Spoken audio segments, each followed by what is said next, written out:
Hello, everyone. Welcome to Durrett's Take.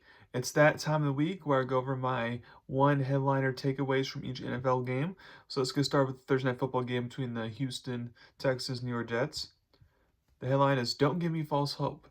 After the Jets win, a lot of fans are being optimistic now and saying because the schedule gets a little bit easier that they can string together some wins to sneak into the playoffs. I don't buy that right now. The Texans were without their two top weapons that we saw last year. That the Jets, for some reason, know how to play C.J. Stroud good since Stroud struggled against them last year.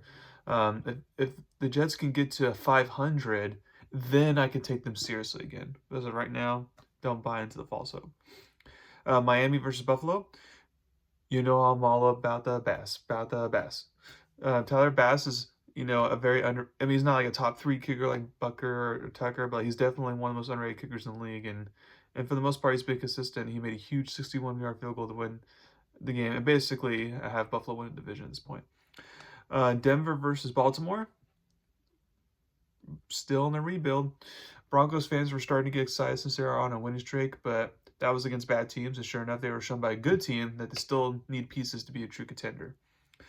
Chargers versus Browns, turning weaknesses into strengths. At least in this game specifically, the Chargers' weakness of getting big plays in the passing game was the big reason why they actually won this game and it wasn't that close. If I'm a Chargers fan, I still look for another weapon before the trade deadline. Uh, New Orleans versus Carolina. Carr back didn't matter because the Saints defense has been bad this year. It didn't matter that Derek Carr was back from injury. The Saints still lost, and because they lost to a bad team like Carolina, Dennis Allen got fired yesterday. So I'm not surprised there, and we'll see if the Saints now are in contention for a top two or even the number one pick because of that win or loss, I should say. Vegas versus Cincinnati. The Bengals are ready for the Ravens. So Cincinnati took care of business against Vegas, and they have a huge game out Baltimore on Thursday Night Football. If they win it, then making the playoffs looks a lot more possible. Washington versus New York Giants. Jaden wins the battle of the Daniels. As expected, Jaden Daniels was better QB than Daniel Jones.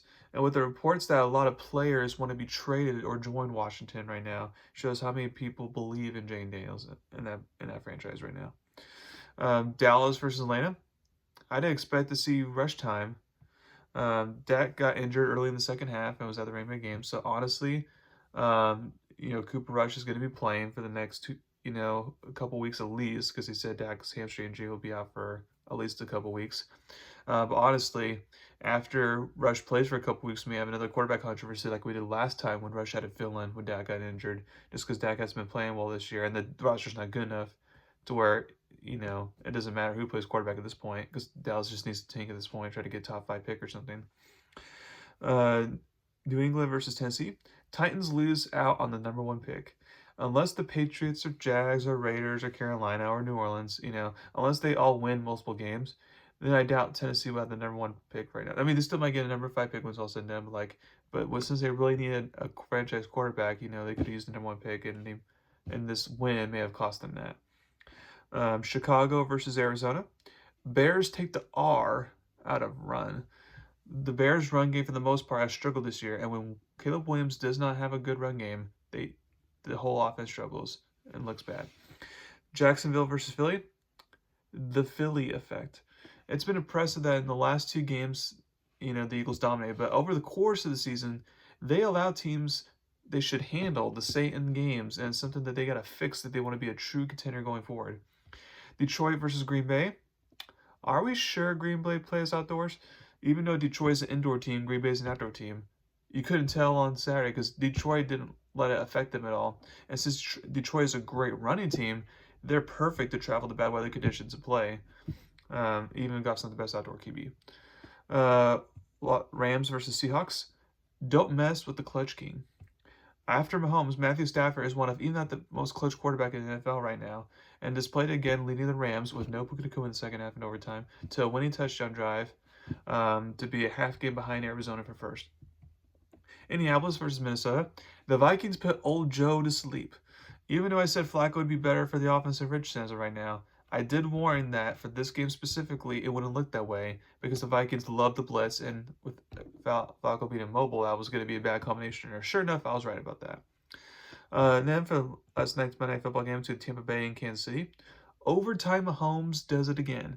Playing Mahomes in overtime is a death wish, and as soon as the Chiefs won the coin toss, Baker Mayfield, even knew it was over at that point with his expression. The Chiefs continue to find ways to win, although I agree with Aikman that Tampa Bay should have done a two-point conversion when they scored a touchdown with 3 seconds left, but that's here and here there. We'll see how long the Chiefs continue to remain undefeated.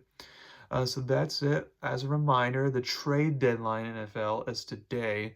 So make sure to tune in. We'll see if there's any more big trades that happen today. I'm looking forward to that. Also, tonight, going to college football real quick, the first playoff selection committee's rankings are revealed tonight. So I'm very curious to see who's ranked where and all that. So make sure to tune into that. Also, you got MAC action starting college football, which I like personally. Then there's no NBA games today, but tomorrow the NBA resumes. And college basketball started last night. So basketball is in full swing now. So make sure to tune in all that. Thank you very much, and you all have a wonderful day. Thank you.